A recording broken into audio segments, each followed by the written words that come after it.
औज़ुबिल्लाहिमिनश्शैतानिर्रजीम बिस्मिल्लाहिर्रहमानिर्रहीम। शुरू करती हूँ मैं अल्लाह के नाम से जो नहायत मेहरबान और रहम करने वाला है।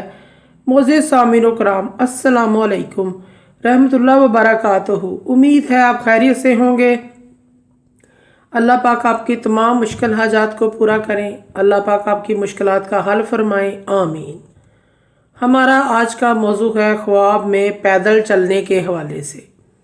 इसकी मुख्तलिफ़ सूरतें हैं और मुख्तलिफ़ ताबीरें हैं जो इस वीडियो में बयान की जाएंगी। अगर आपने इस चैनल को लाइक और सब्सक्राइब नहीं किया तो कर दें, घंटी के बटन को भी दबा दें ताकि आपको आने वाली वीडियो का नोटिफिकेशन मिल सके। आज का मौजू है ख्वाब में पैदल चलने के हवाले से।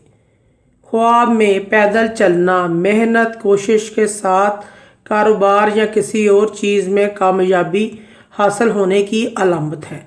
ख्वाब में रोशनी की तरफ चलना राह हक की तरफ आने, तौबा करने और नेक नीयत होने की दलील है।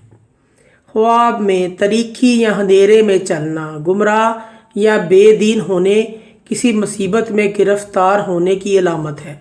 ख्वाब में फैमिली के साथ चलना अगर जगह मालूम हो तो तंदुरुस्ती और फ़ायदा हासिल होने की अलामत है, और अगर जगह नामालूम हो रंज मुसीबत और तकलीफ़ में मुब्तला होने की अलामत है। ख्वाब में मंज़िल मकसूद की तरफ चलना दीन और दुनिया की सआदत नेक बख्ती हासिल होने की दलील है और खुश नसीबी हासिल होने की अलामत है। ख्वाब में आबादी की तरफ चलना तंग दस्ती दूर होगी, कामयाबी कदम चूमेगी।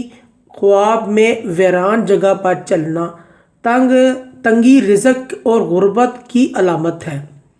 रिज़्क़ की तंगी और गुर्बत की अलामत है।